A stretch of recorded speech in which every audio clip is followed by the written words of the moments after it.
बिस्मिल्लाहिर्रहमानिर्रहीम अस्सलामु अलैकुम रहमतुल्लाह। जिस तरीके से इमरान खान और मौलाना फजलुर रहमान ने इनकी जो थर्ड अटैम्प्ट उसको नाकाम किया और जिस तरीके से घेर कर इनको मारा है, वहाँ पर जाके मारा है जहाँ पर अब इनको पानी भी नहीं मिल रहा, जहाँ पर इनको पानी भी नहीं मिल रहा। और ना सिर्फ इस हुकूमत को बल्कि दोनों जमातों को, नून लीग और पीपल्स पार्टी को मुकम्मल तौर पर दीवार से लगा दिया है और नस्तो नाबूद कर दिया है।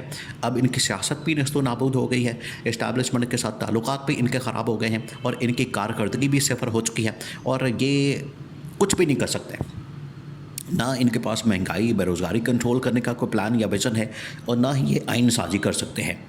लूट मार करने में ये महारत रखते हैं। सिर्फ एक ही काम इनको आता है, दो नंबरी करना, लूट मार करना, पैसा लूटना, ख़जाना लूटना, ये इसके अंदर बड़ी महारत रखते हैं। लेकिन जब भी बात आती है किसी आइनी तरमीम की या फिर मुल्क में तरक्की और खुशहाली की, तो ये बिल्कुल फटे पे आ जाते हैं। इनके पास कोई प्लान नहीं होता, जिसकी वजह से शहबाज शरीफ की नाकामी जो है अब पूरी दुनिया के अंदर वो अया हो चुकी है।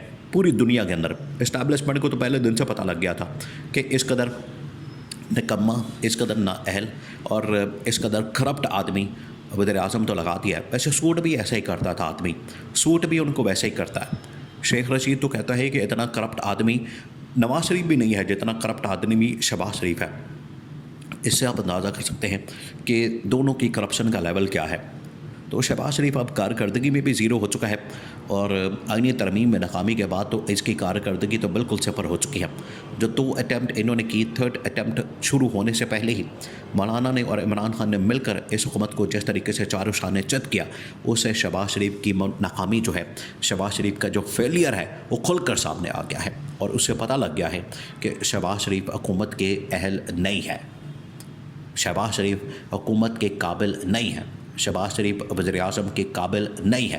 पहले ही इसको ये ऑप्शन दी गई थी, पहले ही इसको ये बता दिया गया था, पहले ही इसको ये रास्ता दे दिया गया था कि अगर आप आईनी तरमीम कर सकते हैं तो कर लें। अब ये तीसरी अटैम्प्ट है, तीसरी कोशिश है। तीसरी कोशिश में अगर आप कामयाब हो सकते हैं, कामयाब कर सकते हैं तो कर लें, वरना फिर इस्तीफ़े के लिए बिल्कुल तैयार रहें। और इस्तीफ़ा भी ऐसे कि आपको छितर मार के निकाला जाएगा।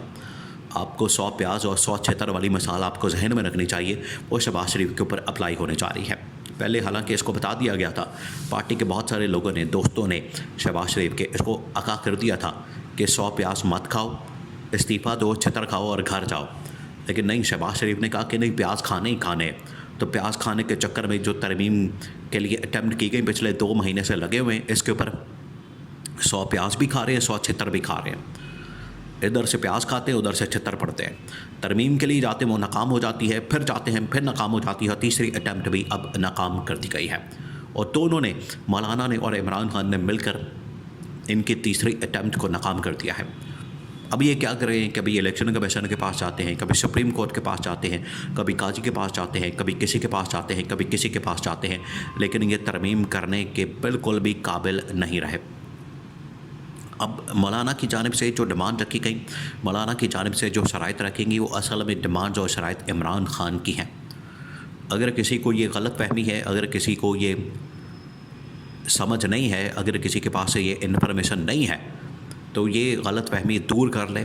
बात यह है कि इमरान खान ने जो अपनी पार्टी को बताया था, वही मामला, वही एजेंडा, वही मुद्दा PTI ने मौलाना फजलुर रहमान के सामने रख दिया। फिर मौलाना ने इनके सामने ये मामला रखा कि ना हमें मिलिट्री कोर्ट्स चाहिए, ना हमें आईनी अदालत चाहिए, ना हमें इस तरह के कि अपनी मर्ज़ी का कोई चीफ़ जस्टिस लाना चाहते हैं, ना ये चाहिए। क्योंकि ये चीफ़ जस्टिस की तैनाती के ऊपर ये क्या कर रहे हैं, ये काम डाल रहे हैं और इसी तरीके से मिलिट्री कोर्ट्स के ऊपर और आईनी अदालत के ऊपर ये काम डाल रहे हैं। अब मौलाना ने कहा कि मुझे आप समझाएँ एक बात, आप किस लिए आईनी अदालत बनाना चाहते हैं, किस लिए चाहते हैं, कोई वजह भी तो बताएं। अब नवाज शरीफ, आसिफ जरदारी, नून लीग, पीपल्स पार्टी दोनों इस मामले के ऊपर मुंह खुला रह जाता है। इनके पास कोई जवाब ही नहीं होता, इनके पास बात करने को कोई बात ही नहीं होती। किस बुनियाद के ऊपर या किस बात के ऊपर ये आईनी अदालत बनाना चाहते हैं, ये वो पूछते हैं कि हमें बताएं आप किस बुनियाद के ऊपर आईनी अदालत बनाना चाहते हैं। आईनी अदालत आप हमें बना के दिखाएं, क्या वजह है उसके पीछे, उसके पीछे कोई वजह भी तो होनी चाहिए। जब इनसे पूछा जाता है तो आईनी अदालत बनाने का मकसद ये है कि इस वक्त जो हुकूमती मामलात हैं, हुकूमती मुकदमात, वो सारे के सारे हुकूमत के फ़ायदे में चले जाएँ, फेवर में चले जाएँ, और कादी फ़ाइज़ ईसा को ला के उसका सरबरा बना दें, और कादी फ़ाइज़ ईसा को जाने से पहले उसका सरबरा बना दिया जाए, और यहाँ पर अपनी मर्ज़ी का चीफ जस्टिस लगा दिया जाए। मौलाना फजलुर रहमान ने साफ इनकार कर दिया। मौलाना को इस बात के ऊपर भी बड़ा गुस्सा है, एक और जो बात जिसकी वजह से हुकूमत के ऊपर मौलाना की जानिब से शदीद तरीन तनकीद की गई। मौलाना ने रात के वक्त जब प्रेस कॉन्फ्रेंस की, PTI की लीडरशिप के साथ मिलकर बराह रास्त शहबाज शरीफ को टारगेट किया। ऐसे नहीं शहबाज शरीफ भाग के, वो स्लीपिंग सूट के अंदर, ट्राउज़र के अंदर कच्छा पहन के ही भाग गया वो, और मौलाना के साथ मिलने के लिए चला गया। वरना वो तो सो रहा था, वो तो घोड़े बेच के सो रहा था, खराटे मार रहा था।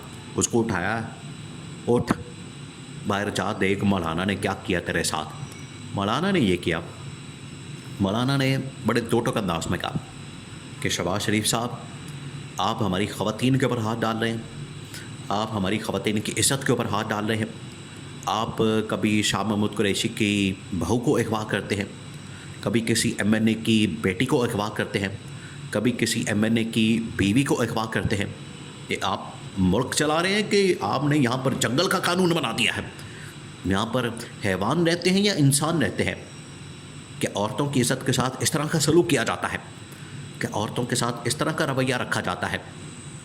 मौलाना ने तो उड़ा के रख दिया, और उसके साथ PTI की पूरी लीडरशिप मौजूद थी। इसमें opposition leader Omar Ayub Khan, barrister Gohar Khan, फिर उसके बाद असद कैसर, हामिद रज़ा, वो तमाम लोग मौजूद थे। और इनकी मौजूदगी में कि पिछले 4-5 दिन से इन्होंने तो मुल्क का खिलवाड़ बना दिया।